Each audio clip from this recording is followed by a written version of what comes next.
विश्वामित्र की उत्पत्ति, राज्य प्राप्ति, वशिष्ठ मुनि के आश्रम पर नंदिनी द्वारा सेना सहित विश्वामित्र का सत्कार, नंदिनी के कोप से उनका पराभव तथा राज्य त्याग कर तप करने का निश्चय। सूत जी कहते हैं, गाधी की महारानी ने भी मंत्र से सिद्ध किए हुए चरु का भक्षण करके उसी वर्ष में गर्भ धारण किया। गर्भवती होने पर साध्वी रानी तीर्थ यात्रा में तत्पर हुई और अनेक प्रकार के व्रतों का पालन करने लगी। जहां वेद मंत्रों की ध्वनि हो वहां वे बड़े हर्ष से जाती और सुनती। 10वां मास पूर्ण होने पर उन्होंने भी उत्तम कांति से युक्त पुत्र उत्पन्न किया, जो चराचर जगत में विश्वामित्र के नाम से प्रसिद्ध हुआ। जैसे शुक्ल पक्ष का चंद्रमा आकाश में प्रतिदिन वृद्धि को प्राप्त होता है, उसी प्रकार महाभाग विश्वामित्र भी नित्य प्रति बढ़ने लगे। जब वे युवावस्था से संपन्न एवं राज्य करने में समर्थ हुए, तब उनके पिता गाधी ने उन्हें राज्य पर अभिषिक्त कर दिया। इसके बाद राजा गाधी अपनी पत्नी के साथ वन में चले गए। राज्य संचालन में नियुक्त होकर भी विश्वामित्र जी प्रायः ब्राह्मणों के स्वागत सत्कार एवं सत्संग में ही संलग्न रहते थे। एक समय उन्होंने वन में प्रवेश किया और बहुत से हिंसक पशुओं को मारा। फिर जेठ की तपती हुई दोपहरी में भूख प्यास से पीड़ित हो वे महात्मा वशिष्ठ के आश्रम पर गए। वशिष्ठ जी ने भी नृपश्रेष्ठ विश्वामित्र को आया देख प्रसन्नता पूर्वक उनकी अगवानी की तथा उनके लिए अर्घ्य और मधुपर्क निवेदन करके कहा, महीपाल, आपका स्वागत है। कहिए, मेरे आश्रम पर पधारे हुए आपका मैं कौन सा अभीष्ट कार्य पूर्ण करूं? विश्वामित्र जी बोले, मुनीश्वर, मेरी इंद्रियां प्यास से व्याकुल हो रही थीं। मैं जल पीने के लिए आपके आश्रम पर आया था, सो यहां शीतल जल पी लिया। मेरी प्यास बुझ गई है, अब आज्ञा दीजिए जिससे अपने घर को जाऊं। वशिष्ठ जी ने कहा, राजन, मध्याह्न काल में सूर्य अत्यंत तापदायक है, अतः इस समय मेरे आश्रम में ही भोजन करके अपराह्न काल में जाइएगा। विश्वामित्र जी बोले, मुने, मैं चतुरंगिणी सेना के साथ यहाँ आया था। आपके आश्रम के द्वार पर मेरी सेना भी स्थित है। जो स्वामी अपने सेवकों के भूखे रहने पर भी भोजन कर लेता है, वह भयंकर नरक में जाता है, इसलिए मुझे घर लौटने की आज्ञा दीजिए। वशिष्ठ जी ने कहा, यदि आपके सेवक मेरे द्वार पर भूखे हैं तो उन सब को बुलाइए, मैं सभी को भोजन से तृप्त करूंगा। यह सुनकर राजा विश्वामित्र ने संपूर्ण सेना को वहीं बुला लिया और स्नान, संध्या, तर्पण तथा जप करके ब्राह्मणों से स्वस्ति वाचन कराकर वे सिंहासन पर विराजमान हुए। इसी समय वशिष्ठ जी ने नंदिनी नामक धेनु का आवाहन किया और वह विश्वामित्र के आगे आकर खड़ी हो गई। तब वशिष्ठ जी ने कहा, तुम अनेक प्रकार के भक्ष्य, भोज्य, लेह्य, चोष्य तथा पेय आदि विविध खाद्य पदार्थों के द्वारा सेना सहित महाराज विश्वामित्र को तृप्त करो। साथ ही इनके घोड़े और हाथी आदि के लिए भी चारे दाने आदि की व्यवस्था करो। बहुत अच्छा कहकर नंदिनी ने क्षण भर में 10,000 सेवकों को उत्पन्न किया। उन सब ने सब प्रकार के भोज्य पदार्थों को लेकर विश्वामित्र की सेना के प्रत्येक व्यक्ति को पृथक पृथक भोजन परोसा। सेना, परिवार, हाथी, ऊंट, घोड़े और बैल आदि सहित महाराज विश्वामित्र पूर्णतः तृप्त हो गए। यह कौतुक देखकर मंत्रियों सहित विश्वामित्र ने विचार किया कि इस उत्तम धेनु को अपने घर ले चलना चाहिए। ये ब्राह्मण देवता इसे रखकर क्या करेंगे? ऐसा विचार करके विश्वामित्र ने कहा, मुनिश्रेष्ठ, यह गौ मुझे दे दीजिए। इसके मूल्य के रूप में मैं आपको उत्तम रथ, हाथी, घोड़े तथा अन्य मनोवांछित पदार्थ दूंगा। वशिष्ठ जी ने कहा, राजन, यह समस्त कामनाओं को पूर्ण करने वाली हमारी होम धेनु है। ब्राह्मणों के लिए साधारण गौ का विक्रय भी अनुचित है, फिर समस्त कामनाओं को देने वाली नंदिनी की तो बात ही क्या है। महाराज, जो श्रेष्ठ ब्राह्मण गाय बेचकर उसका धन लेता है, उसे माता को बेचने वाला चांडाल समझना चाहिए। इसलिए महामते, यह नंदिनी मैं आपको नहीं दूंगा। विश्वामित्र बोले, मुने, इस पृथ्वी पर जो कुछ भी रत्नभूत पदार्थ है वह सब राजा का धन है, ऐसा नीतिज्ञ विद्वान कहते हैं। अतः यह रत्नभूता नंदिनी गाय मेरे द्वारा बलपूर्वक ले ली जा सकती है। इतना कहकर उन्होंने नंदिनी को बलपूर्वक ले जाने की आज्ञा अपने सेवकों को दे दी। उनके अनुचर नंदिनी को डंडों से पीटते हुए ले जाने लगे। तब नंदिनी ने वशिष्ठ जी से पूछा, मुने, क्या आपने मुझे इनको दे दिया है जो ये मालिक की भांति मुझे बलपूर्वक ले जाते हैं?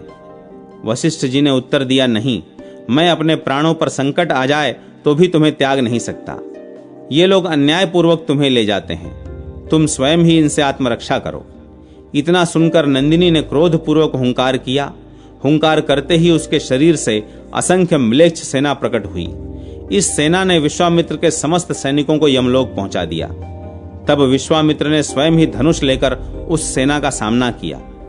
नंदिनी के इन सैनिकों ने विश्वामित्र के हाथी, घोड़े आदि सबका सफाया कर डाला और उन्हें भी मारने के लिए सब ओर से घेर लिया। उनके प्राणों पर संकट देख वशिष्ठ जी ने कहा, नंदिनी, राजा अवध्य होता है, इन्हें बचाओ। राजा के होने से ही सब लोग सुरक्षित रहकर सन्मार्ग में प्रवृत्त होते हैं और कुमार्ग से दूर रहते हैं। यह सुनकर नंदिनी ज्यों ही अपने म्लेच्छ सैनिकों को मना करने के लिए आई, त्यों ही विश्वामित्र ने तलवार उठाकर उस पर घातक प्रहार करने का विचार किया। यह देख वशिष्ठ जी ने तलवार सहित उनकी बाह को स्तंभित कर दिया। उनकी वह बाह हिलडुल नहीं सकी। राजा विश्वामित्र बड़ी बुरी दशा में पड़ गए। उन्होंने लज्जित होकर वशिष्ठ जी से कहा, मुनिश्रेष्ठ, इन भयंकर म्लेच्छों के हाथ से मारे जाते हुए मुझ असहाय की अब आप ही रक्षा करें तथा मेरी इस बाह को स्तंभ रहित कर दें। अब मैं घर को लौट जाऊंगा। युद्ध से मेरा कोई प्रयोजन नहीं है। उद्दंड पुरुष विद्या, ऐश्वर्य तथा लक्ष्मी को पाकर मदोन्मत्त हो, वैसे ही चिरकाल तक उस स्थिति में नहीं रह पाता जैसे मैं राजमद से उन्मत्त हो युद्ध में नहीं टिक सका। उनके ऐसा कहने पर वशिष्ठ जी ने उनकी उस भुजा को स्तंभ दोष से मुक्त कर दिया और हंसते हुए कहा, राजन जाओ, मैंने तुम्हारी बाह ठीक कर दी। अब कभी ब्राह्मणों के साथ वैर न करना। वशिष्ठ जी की यह आज्ञा पाकर विश्वामित्र जी पैदल ही अपने महल को गए। संध्या के समय नगर द्वार पर पहुंचकर वे अपने आप ही कहने लगे, क्षत्रियों के बल, पराक्रम और जीवन को धिक्कार है। केवल ब्राह्मण बल और ब्राह्मण तेज ही प्रशंसा के योग्य है। अब मुझे ऐसा कर्म करना चाहिए जिससे ब्राह्मण बल प्राप्त हो। आज से मैं अपना राज्य त्याग कर बड़ी भारी तपस्या करूंगा। ऐसा निश्चय करके उन्होंने अपने पुत्र विश्वसह को राजपद पर स्थापित कर दिया और स्वयं तपस्या के लिए तपोवन को प्रस्थान किया। विश्वामित्र की तपस्या, ब्राह्मण पद की प्राप्ति, विश्वामित्र की भेजी हुई शक्ति का वशिष्ठ जी के द्वारा स्तंभन और सरस्वती के जल की शुद्धि। सूत जी कहते हैं, द्विजवरो, इस प्रकार अपना राज्य छोड़कर विश्वामित्र जी ने हिमालय पर्वत पर जा अत्यंत भयंकर तपस्या प्रारंभ की। फल मूल का भोजन करते हुए वे 300 वर्षों तक केवल परब्रह्म परमात्मा के चिंतन में संलग्न रहे। फिर उतने ही समय तक केवल वृक्ष के सूखे पत्ते चबाकर रहे। उसके बाद 1000 वर्षों तक पानी मात्र पीकर रह गए। फिर 100 वर्षों तक केवल वायु पीकर संतोष किया। विश्वामित्र जी की उस तपह शक्ति को देखकर देवर्षियों सहित साक्षात ब्रह्मा जी वहां आए और इस प्रकार बोले, विश्वामित्र, मैं तुम्हारी इस तपस्या से संतुष्ट हूं, वर मांगो। विश्वामित्र जी ने कहा, देव, मुझे ब्राह्मणत्व प्रदान कीजिए। ब्रह्मा जी बोले, तुम तो क्षत्रिय की संतान हो, फिर तुम में ब्राह्मणत्व कैसे आ सकता है? विश्वामित्र जी ने कहा, देव देवेश्वर, आप परम उत्तम ब्रह्मलोक में पधारिए। मैं या तो शरीर त्याग दूंगा अथवा ब्राह्मणों की ब्राह्मणता प्राप्त करूंगा।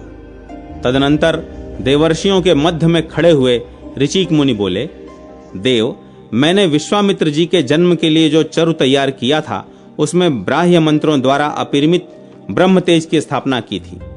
इस कारण ये क्षत्रिय पुत्र होने पर भी वास्तव में ब्राह्मण हैं, इसलिए आप इन्हें ब्रह्मर्षि कहिए, जिससे हम लोग भी इन्हें श्रेष्ठ द्विज कहें। तब ब्रह्मा जी ने दीर्घकाल तक विचार करके कहा, विश्वामित्र, तुम निस्संदेह ब्रह्मर्षि हो।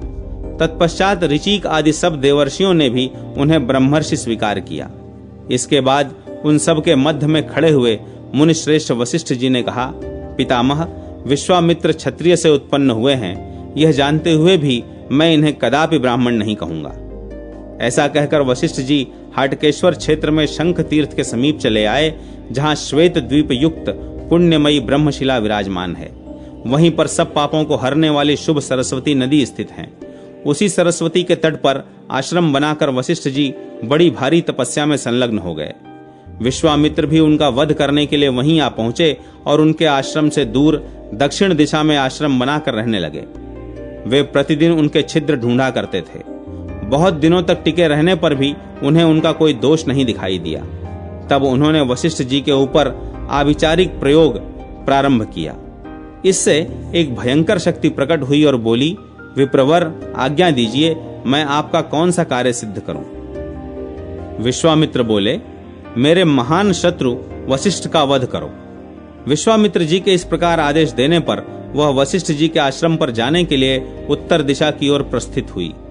इसी समय वहां होने वाले बड़े भारी उत्पातों को देख महर्षि वशिष्ठ ने दिव्य दृष्टि से सब कुछ जान लिया और अथर्ववेद के मंत्रों द्वारा उस कृत्या की गति को रोक दिया।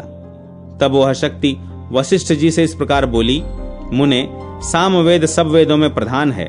विश्वामित्र ने सामवेद के मंत्रों द्वारा मेरी सृष्टि की है, अतः इसे अप्रामाणिक न होने दीजिए, मेरे प्रहार को सह लीजिए।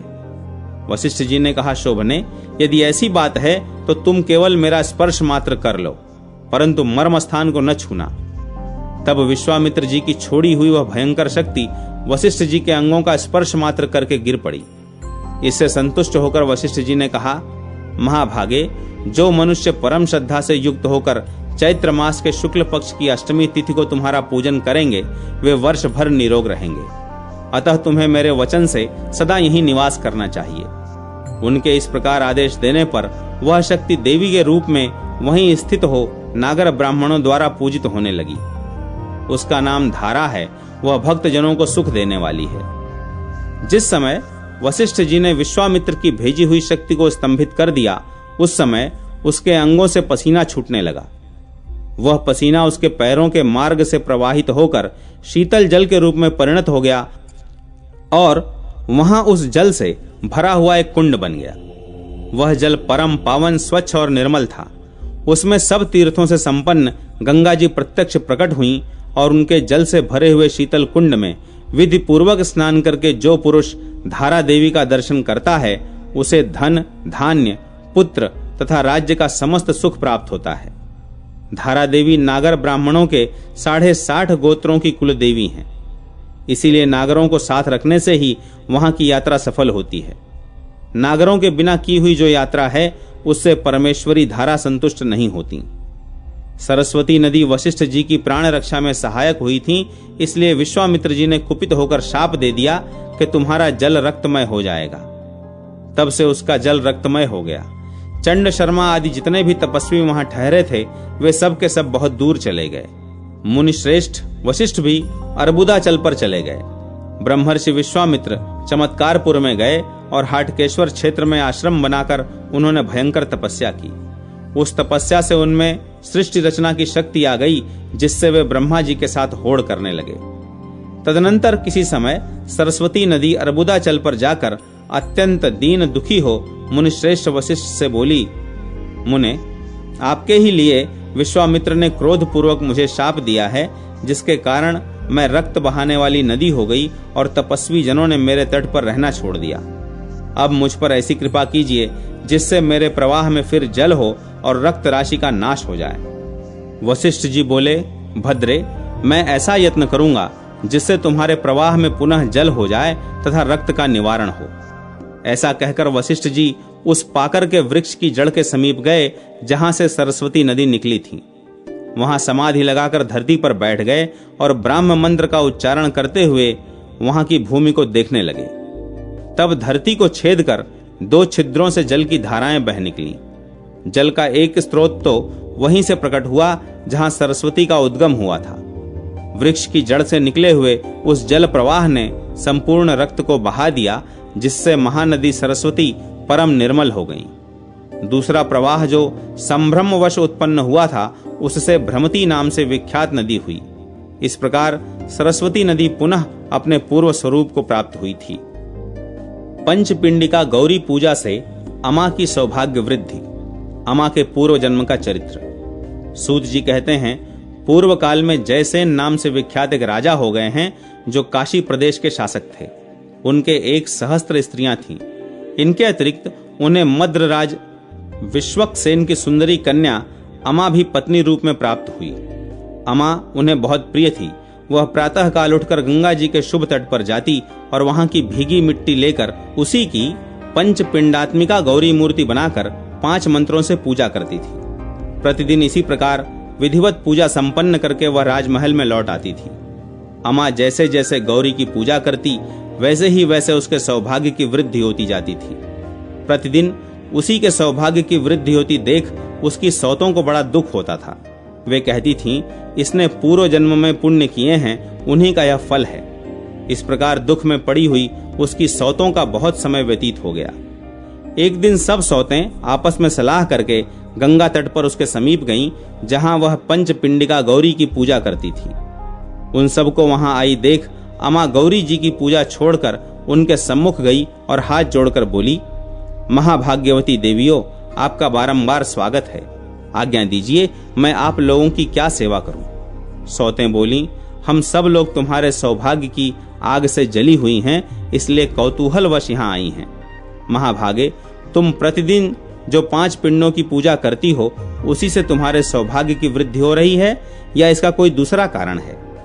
अमां ने कहा, आप सब लोग मेरी बड़ी बहनें हैं, आपके प्रति मेरे मन में तनिक भी ईर्ष्या नहीं है, अतः गोपनीय बात भी आपके सामने प्रकट करती हूँ। पूर्व जन्म में मैं कुसुमपुर के वैश्य पुत्र वीरसेन की पुत्री थी। उन्होंने विवाह के समय धर्म पूर्वक मेरा दान किया, साथ ही प्रेम पूर्वक कहा कि पुत्री, जब तक तुम गौरी की पूजा न कर लेना तब तक जल भी न पीना, इससे तुम्हें अभीष्ट मनोरथ की प्राप्ति होगी। तब मैंने बहुत अच्छा कहकर उनकी आज्ञा स्वीकार की। ससुराल आने पर मैं गौरी जी की पूजा में तत्पर हुई। प्रतिदिन 5 पिंड बनाकर उनकी पूजा करती और उन पिंडों का जल में विसर्जन कर देती थी।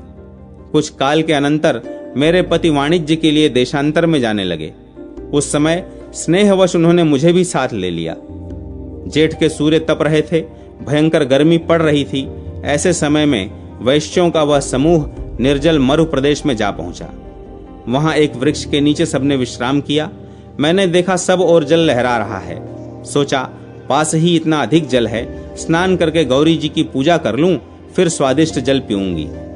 यह विचार कर मैं क्रमशः एक एक पग आगे बढ़ती गई। वहां जल कहां, मृग तृष्णा थी। जितना ही दूर जाती उतना ही दूर वह मृग तृष्णा दिखाई देती थी। अंत में प्यास से पीड़ित होकर मैं उस बालू में गिर पड़ी और मेरे सब अंगों में फफोले पड़ गए। इसी समय महाभारत का एक प्रसंग मुझे याद आ गया। मुनिवर त्रित ने जैसे पूजा की थी, उसी प्रकार मैं भी क्यों न गौरी की पूजा कर लूं। ऐसा सोचकर बालू की 5 मुट्ठी लेकर मैंने 5 मंत्रों से देवी का पूजन किया। उसके बाद मेरी मृत्यु हो गई। उसी पुण्य के प्रभाव से मैं दशारण देश के राजा के घर उत्पन्न हुई। इस जन्म में भी मुझे पूर्व जन्म की स्मृति बनी हुई है।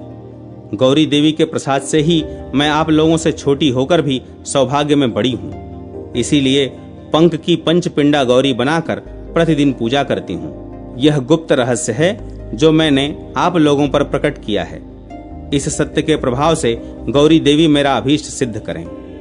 यह सुनकर सब सौतों ने हाथ जोड़कर विनय पूर्वक प्रणाम करके कहा, बहन, हम पर भी कृपा करो और उन 5 मंत्रों को हमें भी बताओ, जिससे परमेश्वरी गौरी प्रसन्न होती हैं।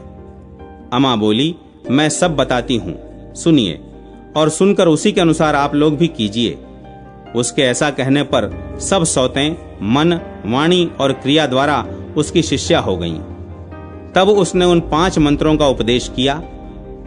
नमः पृथिव्यै शांतिषि, नमः आपोमये शुभे, तेजस्विनी नमस्तुभ्यं, नमस्ते वायु रूपिणी, आकाश रूप संपन्ने, पंच रूपे नमो नमः। क्षमा की अधीश्वरी देवी, पृथ्वी रूप में आपको नमस्कार है।